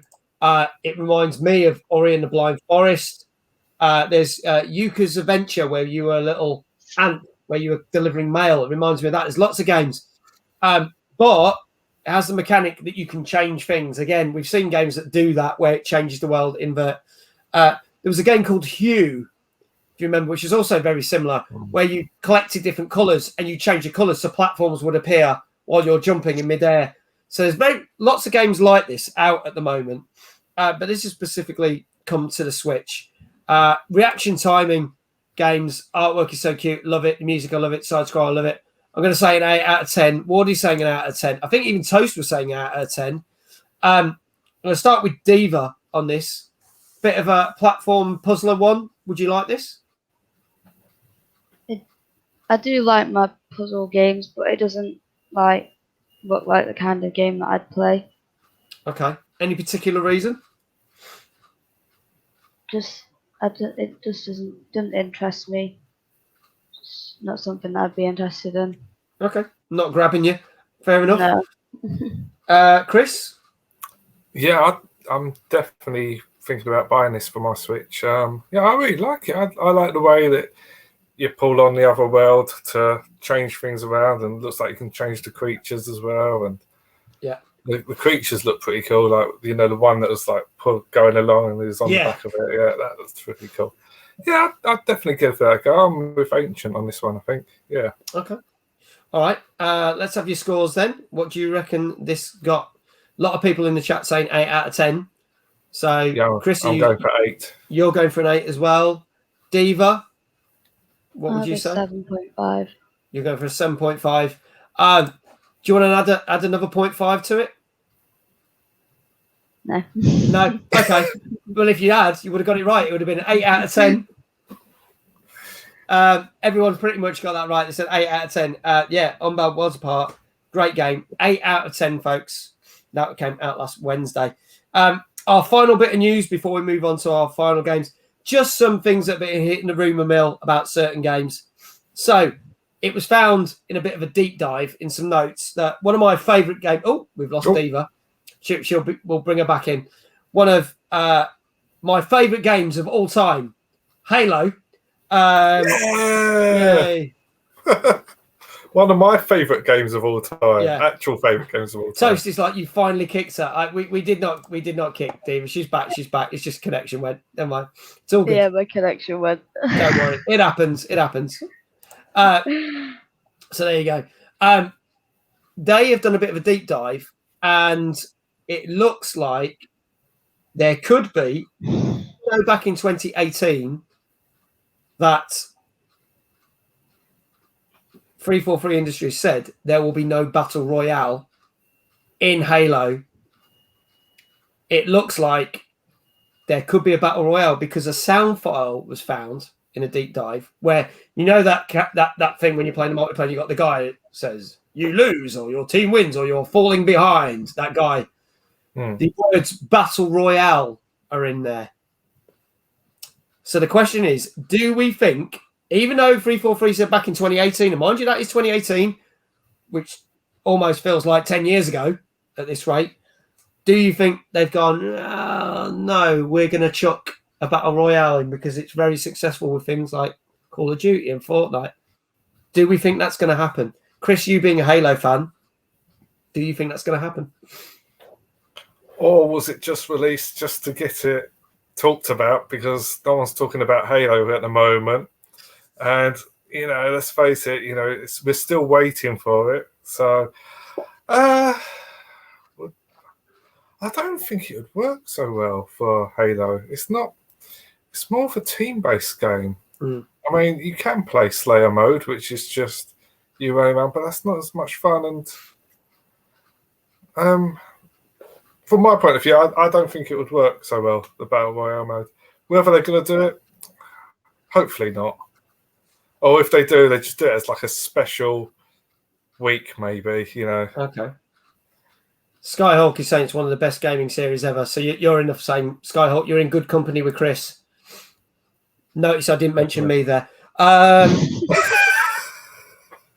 What does Diva think about Halo? That's what I what want do you to think about? Oh yeah, I want to hear Diva's opinions of Halo. I do actually like Halo. I have actually played Halo. But if they did the battle royale, he's gone. Oh, finally! No, all right. No, go on. Sorry, Diva, go on. If they put a battle royale in it, I think it'd ruin it. Yeah. It would ruin Halo altogether. I've always said I've streamed 2 lots of Halo on this channel. I do not like it, but I do enjoy the multiplayer, and I do enjoy the multiplayer. I just don't like the campaigns. I hate the campaigns with a passion. So sorry to all the Halo fans. It's only my opinion, and my opinion don't mean shit. The last game, I never played the campaign at all, but I put, I don't know, 400, 500 hours into playing multiplayer. So now, Halo 5, I played the campaign, hated it. But I probably had so much fun playing some of the multiplayer stuff with it. And just as you said, and just as Diva said, I think if they put a battle royale in it, they will spoil that. Because even if Halo Infinite comes out, it might surprise me. I might enjoy it. I don't know. I will stream it. I will give it my honest opinion. But I think if they did that in the multiplayer, I know I'm going to enjoy the multiplayer. So, but there you go. You know, and it's good. It's nice that it changed my mind. I played lots of Halo campaign, hated it, never tried the multiplayer, and twice now I've streamed the multiplayer. And I do enjoy the multiplayer. So I am a Halo multiplayer. I'm converted. But as for the main games, you know, We did it, guys. We converted him. By 50%. Yeah. Viewers rate fell down by 80%. Oh, why am I not surprised? But there you go. Another game that's been rumours about is another shooter game, so to speak. classed as a classic. Now, I've never played the second one. I love the first one. It's my top 10 games of all time. But Half-Life 2 is in a lot of people's top 10 games of ever in existence. And there's been a guy that's been working on it and doing a remaster of it.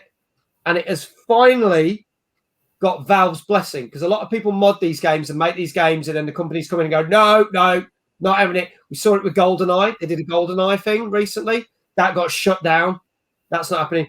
But Valve have come in to this guy that's reworked the whole of Half-Life 2 and gone, get our blessing, go for it. You can release it. I think that will make me play it, because I've never played Half-Life 2. Diva, have you ever played any of the Half-Life games? I haven't, no.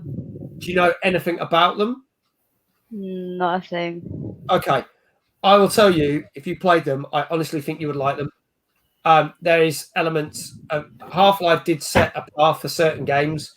There's elements, it's not as fast and furious to say something like Rainbow Six, but I think there's elements of that you would really like, because it's not just space aliens. There's soldiers that come in who are trying to clean up the mess, as they call it. So they're just eliminating everyone, the scientists, the security guards, all the people you're trying to save. But Halo 2 was technically even more groundbreaking. So yeah, Skyhawk, Half-Life 2, one of the best games I've ever played. Such an amazing game.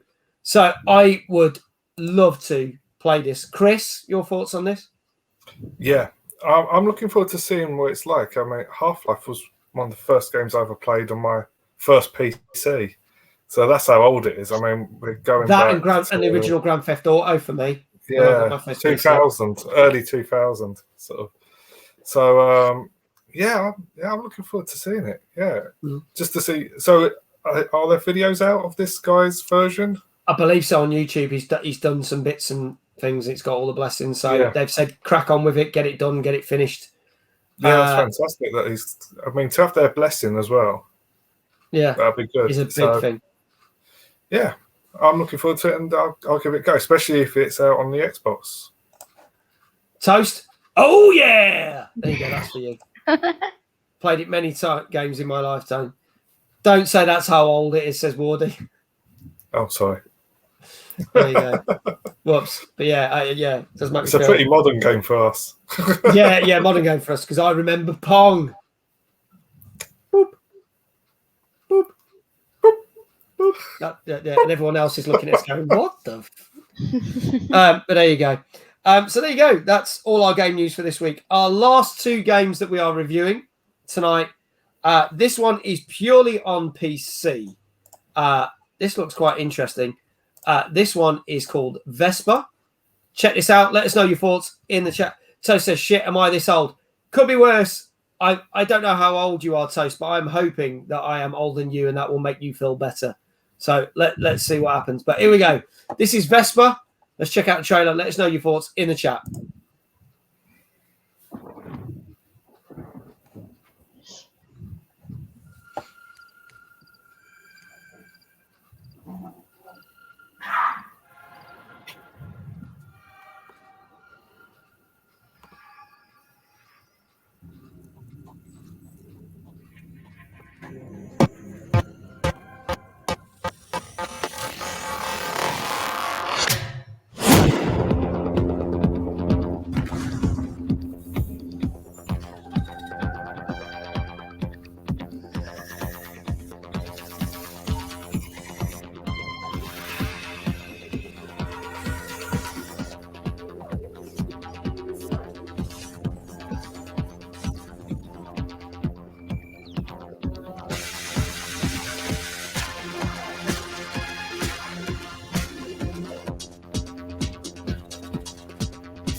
There you go. That is Vesper, which is out now on PC.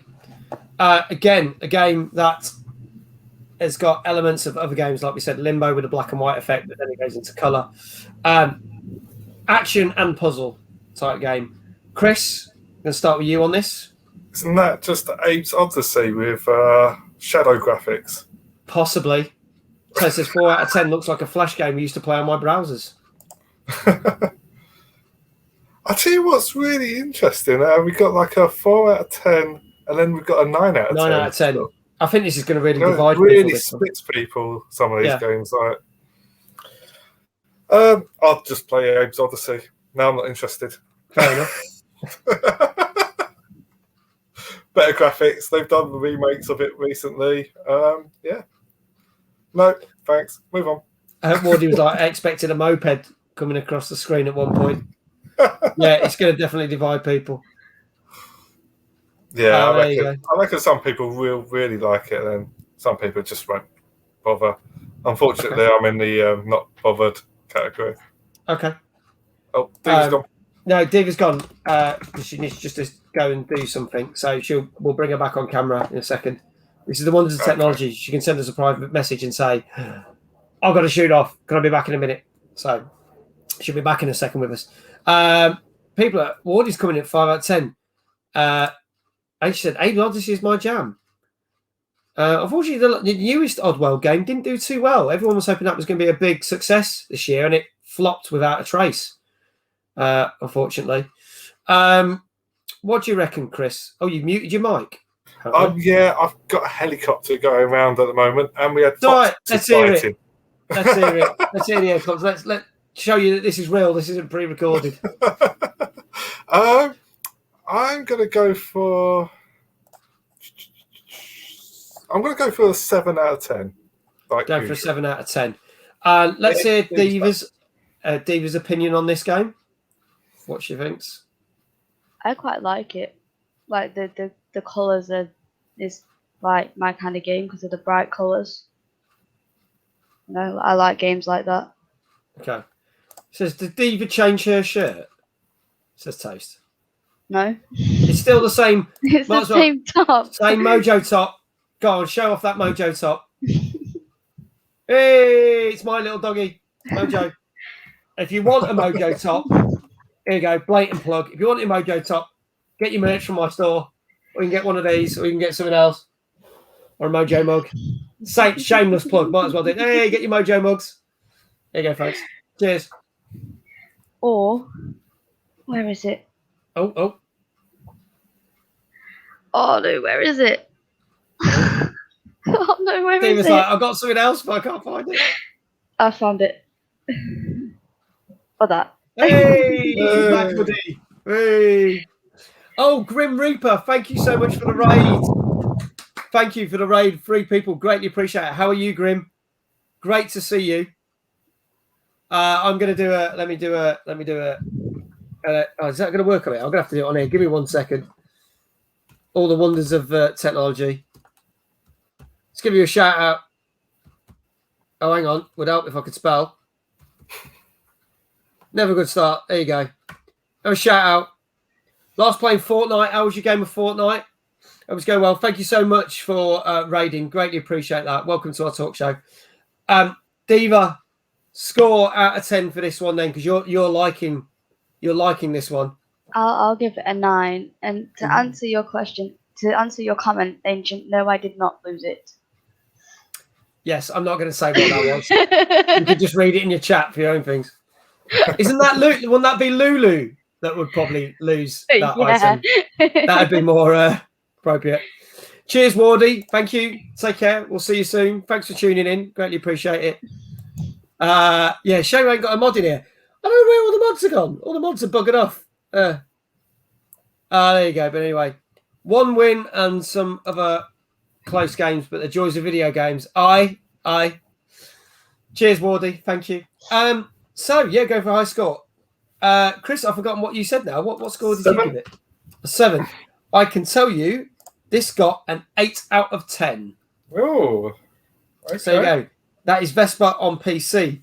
And our final game this evening, which is literally out on everything. It's on Switch, PS4, PC, Xbox One. Guess what day it came out on? Thursday. Correct. It came out last Thursday. This is out on everything. This is... let me get this right, because I know I'm going to say this wrong if I do this one.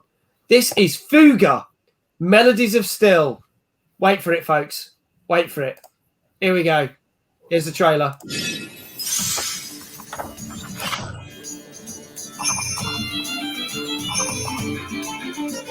This is the tale of 12 children. And the Tyrannus, a weapon of ancient times that will change their fates forever. Boarding the giant tank, they traverse the wastelands to save their families, captured by the Burman army. Choose wisely your weapons and use powerful skills to defeat the fearsome empire that will do everything to stop you.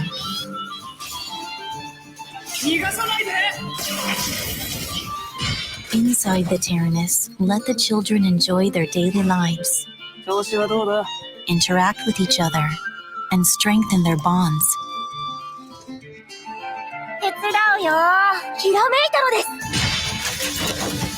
Go on expeditions to explore ancient ruins, fight monsters, evade dangerous traps, and find hidden treasures.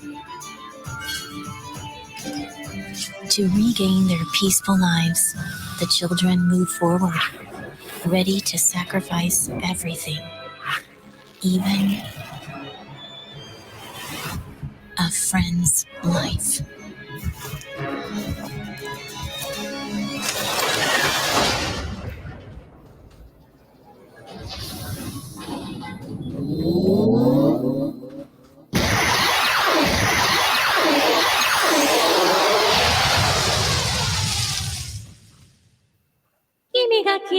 Fateful decisions.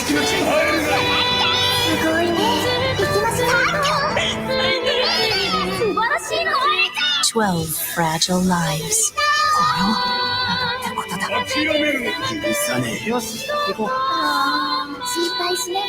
Their fate is in your hands.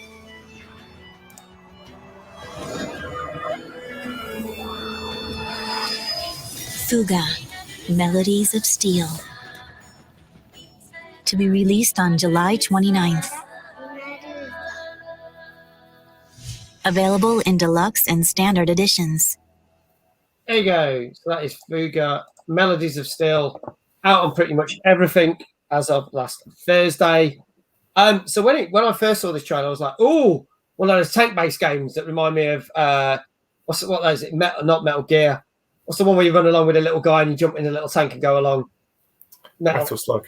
Metal Slug. And I was thinking, oh, this looks good because you're in a giant one. And then it turned out it was a turn-based strategy game, which to me doesn't appeal, ironically, coming from the person who's playing South Park, which is a turn-based strategy game. But what do we reckon to this one? Because a lot of people have said this looks like a game that should have been on the Nintendo DS. And it is on Switch, but it is on everything else as well. Diva, your thoughts on this one first? It's not my kind of game. I wouldn't be interested in playing it at all. I mean, the music's good, and like the quality of it is good, but it just doesn't interest me at all. Okay.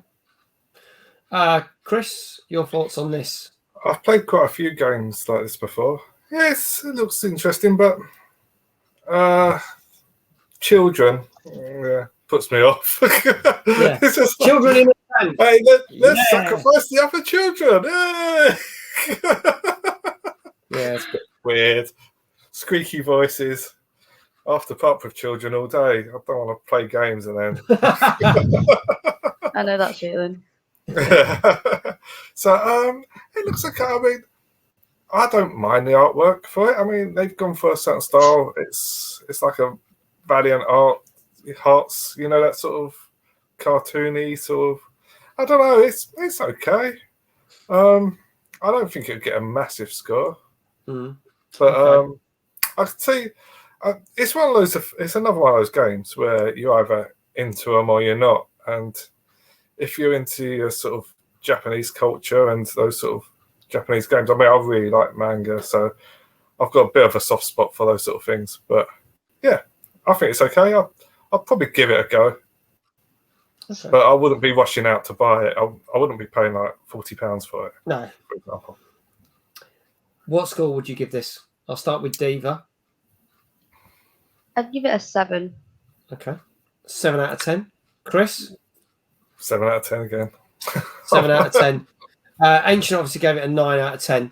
Anyone else want to have a quick guess what the score is before I run through all the games that we reviewed this evening? Skyhawk is going with a 5. Okay. Well, I can tell you, here we go, this got, which surprised me, an 8 out of 10. Yeah. But again, there's that market. It looked quite good like at what it's doing. So Yeah. if you like those sort of games, then yeah. So the concept is good, but I don't think it's got the potential like others. But we'll say there's certain people that will like this stuff. Toe says it was rigged. It was rigged. Probably was. There you go, folks. That is our 11 games of this week that are out. The Ascent, which came out on PC and Xbox last Thursday. Trust me, you're going to get bored of me saying that. Got a 6.5 out of 10. The Forgotten City, which came out Wednesday last week on PC, PlayStation, Switch, and Xbox, got an 8.5 out of 10. Our high-scoring game of tonight. Skydrift Infinity, which came out last Thursday on Xbox, got a 7 out of 10. Eldest Souls, out on PlayStation, PC, Xbox, and Switch, came out last Thursday. Got an 8 out of 10. Omno on PS4 and Xbox One, which came out last Thursday. Got a 7.5 out of 10. Blaster Master Zero 3 came out on PlayStation 4, Xbox One, PC, Switch, came out last Thursday. Got a 7 out of 10. Winds and Leaves on PSVR came out last Tuesday. Got a 6 out of 10. B-Arc on Nintendo Switch, which came out last Thursday. 7 out of 10. Unbound Worlds Apart on Nintendo Switch out on last Wednesday. Got an 8 out of 10. Vespa on PC, which came out last Friday, gets an 8 out of 10. And Fuja, The Melodies of Steel, out on Switch, PlayStation 4, PC, and Xbox One, which came out last Thursday, gets an 8 out of 10. That's all our games for this week. We'll have more games and more news for next week. It is almost the end of the show, but as you know, I like to end the show with some funny videos or something I've scoured off the internet. This one is a bit of a shameless plug, because not is it shamelessly plugging Xbox, but is shamelessly plugging a new film that's coming out. But I did like what they did here.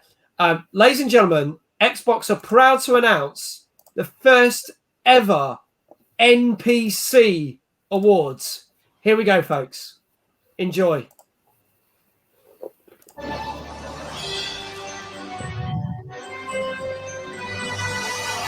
Welcome to the inaugural Xbox Game Pass Non-Player Character Awards, hosted by the master of shameless self-promotion, Ryan Reynolds, who plays the gaming world's newest and cutest NPC.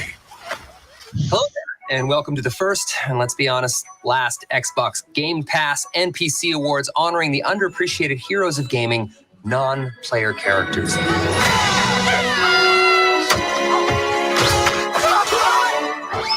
can't die!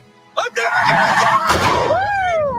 Non-player characters may seem simple and one-dimensional, but isn't that just you projecting your own powerlessness onto them? He's just an NPC. Please stop. Pretty sure it is. Anyway, here are the nominees. From the Outer Worlds, Parvati, a shy and peaceful engineer who's had some bad luck with vending machines. From the Doom franchise, Samuel Hayden, cyborg chairman of the UAC and advocate for alternative energy resources, extracted from the mortally challenged. Sea of Thieves, Chief Trader Molly, who is so pleased you are interested in her mission to deliver animals with the utmost care. And Guy, from Free City, devastatingly handsome if a little dim, who just wants you to have a great day. Despite this being a tie-in with my new movie Free Guy, the Xbox team insisted that the voting not be rigged over my strenuous objections. So, visit the link below for more info and vote for whoever you think should win. Guy. Guy should win. Free Guy, only in theaters August 13th, rated PG-13. There you go. So a shameless plug for the Free Guy film. However, my vote goes to Sea of Thieves. Sorry, Ryan Reynolds. But there you go. I did like the way how they did that. I did think it was quite funny. And everyone is saying Diva just needs to laugh. Laugh now. Do it. Laugh. I was trying not to laugh because he got hit by a car. I shouldn't laugh because that's not funny. I just like the bit where the kids go, "Waste those motherfuckers." I just like that. That's brilliant. It's brilliant. There you go, folks. That is our end of our show tonight. Thank you so much for tuning in. Firstly, thank you to my stand-in co-host while Dave's on holiday. Thank you to ex-captain Chris. You're welcome. Thank you to our special guest this week, Divawolf, with a big face reveal. Dun, dun, dun. Thank you for having me. Oh, thank you so much for being on the show. Skyhawk says Samuel Hayden gets that's my close second. I would have gone for Doom second. Can't find Chris on Twitch. That is because Chris is not on Twitch. He's not even on bloody Discord. That's what I'm like. No, I'm on there. It's under Moto Chris, I think. Moto Chris. Yeah, possibly. I'm on there somewhere. Who knows what my name is? Nobody knows. Nobody knows. It just turns up on Sea of Thieves, which will be back, not this week, but next week. So for your Sea of Thieves fans who like watching us play and Chris is on, we are back with Sea of Thieves a week on Friday, where we'll be doing the 5th and final part with Captain Jack Sparrow. So that'll be good. So there we go. Lots going on, folks. Thank you to everyone in chat. Big shout out to Grim Reaper for the raid. Also, Ancient Shadow for the gifted sub. Greatly appreciate that. Thank you so much. A couple of big things happening this week. We got our snack tasting stream is back. Our 7th snack tasting stream with Lizzie, me, and our first ever real live guest in the studio. We are going to have a guest in the studio. We're not talking about Mojo because Mojo will be here. First time since I've started streaming, we're going to have a guest on that sofa. And hopefully this will be a regular thing for some of these shows. So I'm looking forward to it. Okay, so check that out. Check that out. Midday on Saturday. Plus, we've got a lot of the regular games being streamed. And check out my schedule. It's all been updated. Lots of games that we're playing, including Star Wars Battlefront 2, Resident Evil Village, Fallout 4, amongst other games. And we start our part of our 5-part series of Tales of the Borderlands, which is another Telltale game, which people voted for. So we were starting out on Saturday. But my big finale thing I want to talk about is I have managed to get my first ever sponsored stream, which is starting tomorrow at 8 o'clock. I would love it if you could all come along and support, because I'm not going to lie, I am doing the stream to make money. I'm going to be totally blatantly obvious about that. And with that money, I'm going to buy a new freaking camera so I don't look green all the time, because it's driving me out. My old camera was brilliant. This camera is great if you put the lights on, but with the colours, it bleeds out the purple. So I want a new camera. I'm going to get a new camera with the money. And we are doing my first ever stream of Raid Shadow Legends. And the whole stream is sponsored by those guys. They've approached me to do the stream. So I'm going to play a bit of it. I'm going to give you my thoughts on the game. We're going to try it. It's a 4-hour stream. And would be great if you could tune in, and I'll explain how you can help me make some money and get a camera that doesn't make me look green. Or if I put another color on, like if you put blue on, I look red. I mean, what the frig is that about? Come on. I need a new camera, folks. So if I do yellow, I look normal. Who knew? Who knew? Who knew? So tune in at 8 o'clock tomorrow for my first ever sponsor stream. Hoping it's going to be the first of many of different streams, but we'll see how we go. Really appreciate it. I'm used to seeing a Slim Shrek. I know. Aye, laddie. Slim Shrek. Oh, God, I look pink now. I look like a lobster. Rock lobster. Blue lights, please. All right, blue lights. There you go. Turns me red. There you go, folks. Thank you again to Diva, Chris, and everyone in the chat. We should probably do a raid because it's the correct thing to do. Let's see who is on. Who have we got? Who have we got? I need a full list. I hate when I've not got a full list. It brings up, because I'm not using my Stream Deck. Straight at the Stream Deck, and it just puts everybody, whoever existed, on Twitch. So that's a bit better. I'm going to put it to the chat, actually. Yes. What does the chat want to see? Do you want to see... now, it's one of these games I've never heard of. I'm not going to lie. We got The Witcher 3. We got The Witcher 3. we have got a game called Earthbound Beings. We've got Rocket League, or we've got Fortnite. Raid you when you're live. I can't raid you if you're not live, can I? So, how does that work? Yeah, I'm going to raid you in 2 hours' time when I'm not streaming. So, get your votes in, folks. What do you want to see? Those are your things. Witcher, Earthbound, Rocket League, or Fortnite. Let me know in the chat now, and then that's who will determine who we are going to raid. It's actually a pretty good game. I've actually played the third one. It's really good. You like Witcher.